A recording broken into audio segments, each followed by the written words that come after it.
नमस्कार मंडळी, कोकण आनंद या चॅनलवर तुमचे स्वागत आहे। तर आज मी आलो आहे हरिहरेश्वर मंदिराकडे।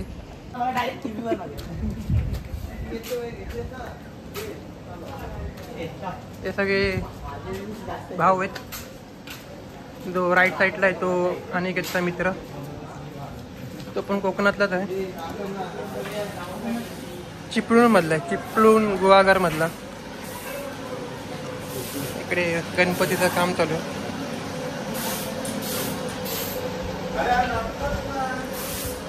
वाटलं आपल्याला बोलतात की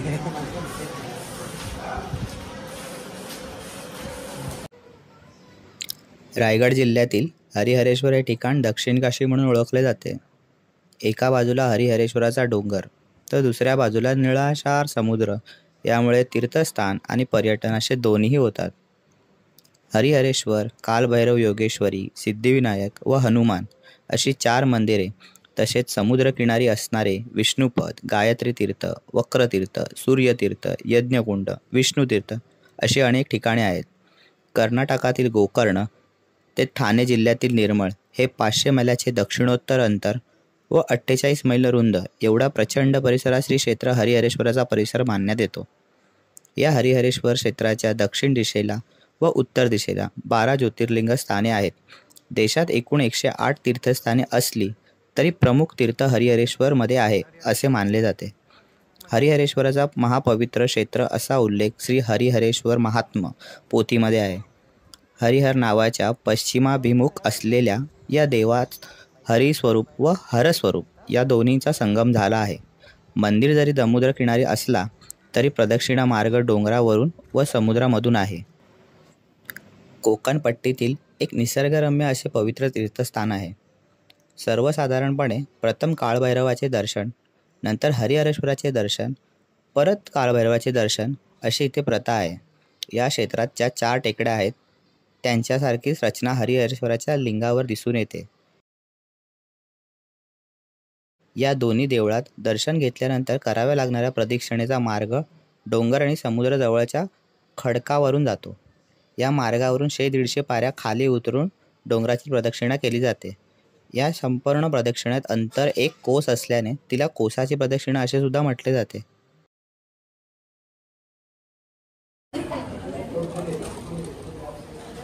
कालभैरवचं दर्शन घेतल्यावर इकडे मंदिराचं दर्शन, पिंडीचं, इकडे गणपती बाप्पा।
दर्शन झालं आमचं, एकदम जास्त गर्दी नव्हती कारण की सीझन नाही ना आता, त्यामुळे कोण काय गर्दी नाही।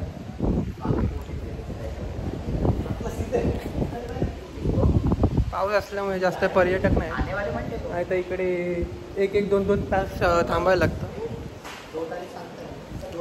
महाशिवरात्रीला जास्त गर्दी असते।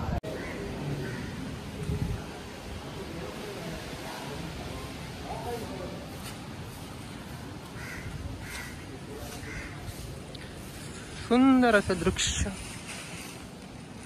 मन असं प्रसन्न. हे आहे तिकडे, तिकडे तुम्ही खाऊ शकता. ही दिसते ती धर्मशाळा आहे. इकडं म्हणजे राहण्याची सोय वगैरे केली जाते.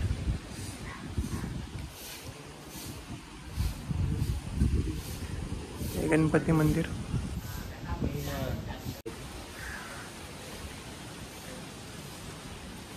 राहून आपल्याला आपलं माहिती नाही.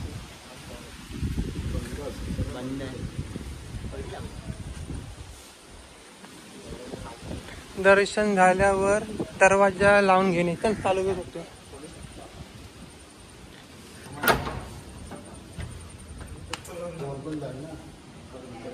हे हनुमान मंदिर.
जास्त करून पर्यटक अस्थि विसर्जन करण्यासाठी येतात.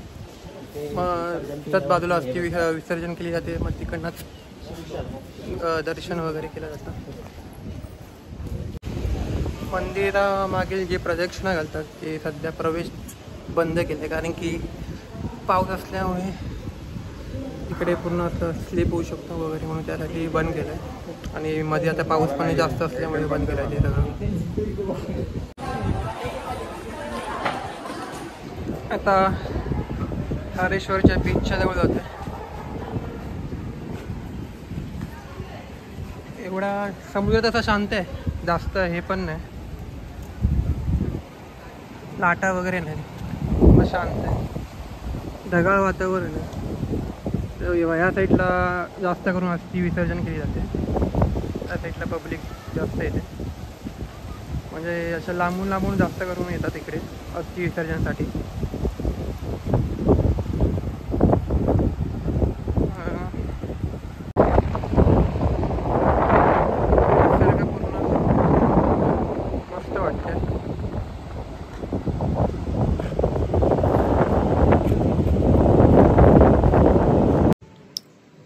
या मार्गातून दिसणारा समुद्र आणि तिथले सृष्टी सौंदर्य डोळ्याचे पारणे फेडणारे आहे. या क्षेत्राला नयनरम्य समुद्रकिनारा लाभलेला आहे. केळशी, वेळाज, बाणकोट मार्गे हरिहरेश्वरला येताना वेसवी गावातून जंगल जेटीतून गाड्या बागमांडला येथे आणाव्या लागतात आणि तिथून हरिहरेश्वर जवळजवळ 4 ते 5 किलोमीटर अंतरावर आहे. मध्ये 2021 साली तो वादळ आलेला होता. त्यामध्ये पूर्ण भरलेलं होतं, पण ते वादळामध्ये पूर्ण आता जरा मोकळं झालं सगळं. भरपूर झाडं भरलेली होती पूर्ण, पण त्या वादळामुळे पूर्ण ओपनसारखं झालं. सुंदर असं दिसण्यासारखं होतं. हे पण पूर्ण भरलेलं होतं, अशी घरं वगैरे दिसत नव्हती, पण त्या वादळामध्ये पडल्यामुळे पूर्ण जरा नुकसानच झालेलं होतं. तेव्हा निसर्ग वादळ आलेलं तेव्हा तिकडे सगळं कार्य चालू होतं, म्हणजे अस्थि विसर्जन वगैरे. समुद्र असं खवळलेलं आहे, त्यामुळे पाणी असं एकदम निव्वळ असं स्वच्छ नाही. तर पावसाळा असल्यामुळे असं असतं.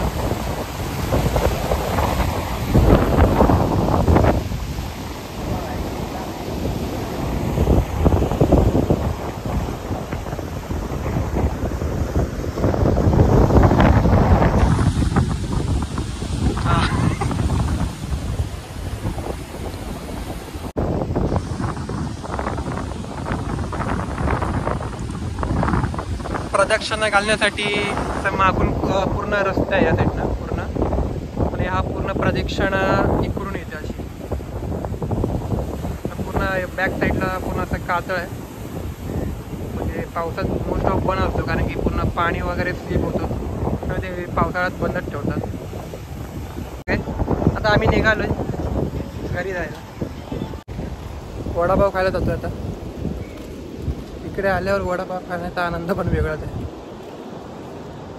आता रात्र आणि निघणार आहे गावी सॉरी आपला मुंबईला. मग परत गणपतीला 1 आठवड्याने यायचं आहे. मित्रमंडळ, भावकी, असे आमचे परमित्र आणि परभाऊ. हा केदार तोडणकर, हा अनिकेत तोडणकर, हा सोन तोडणकर, हा पप्पू पेजा. एक लहानपणीची आठवण. लहानपणी असेच फुगे काढतो. हा मस्त फुगे काढतो.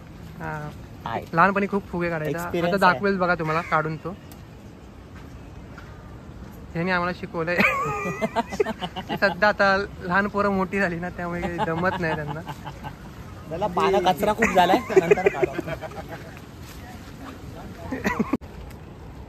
इकडे वडापाव खाण्यासाठी थांबलोय. गरमागरम वडापाव खाऊन परत परतीच्या वाटेवर.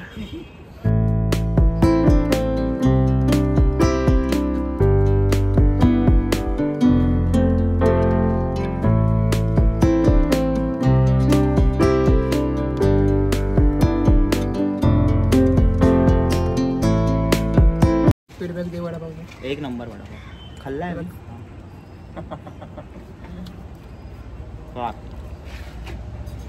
मी पण पहिल्यांदा खातो इकडे. बघूया.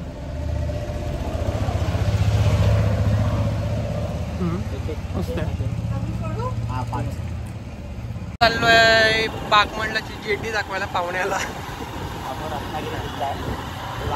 मध्ये नदी आहे की खाडी आहे रे? मध्ये खाडी आहे. त्या साईडला रत्नागिरी, या साईडला रायगड. तर सगळ्यांनी 2-2 वडापाव खाऊन चाललो आहे आता. हरेश्वरची कमाल.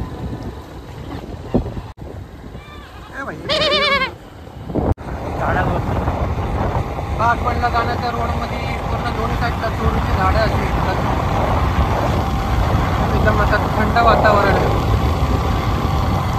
पाऊस आता पडून गेला. आज पाऊस कमी आहे. तर तो आवाज येतोय व्हिडिओमध्ये की नाही ते माहित नाही. वाऱ्याचा आवाज जास्त आहे. आरसा बरोबर नाही लागत.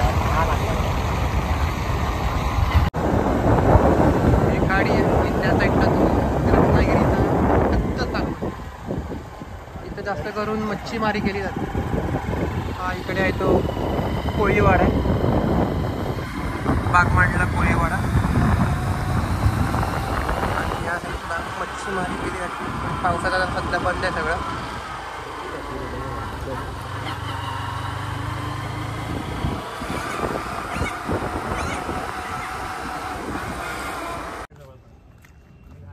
आता इकडून जेटी येते. हा जेटीचा इकडे धक्का आहे. इकडे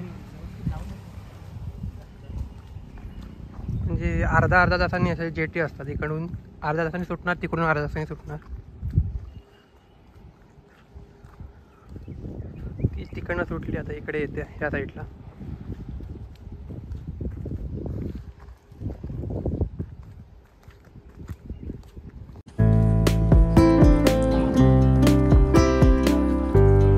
जाऊनच आज लवकर होतो. ऊन पाऊस मला.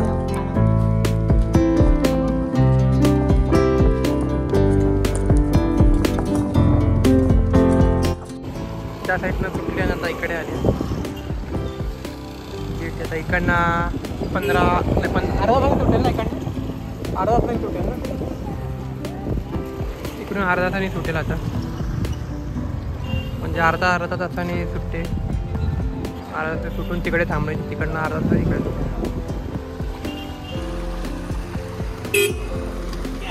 हा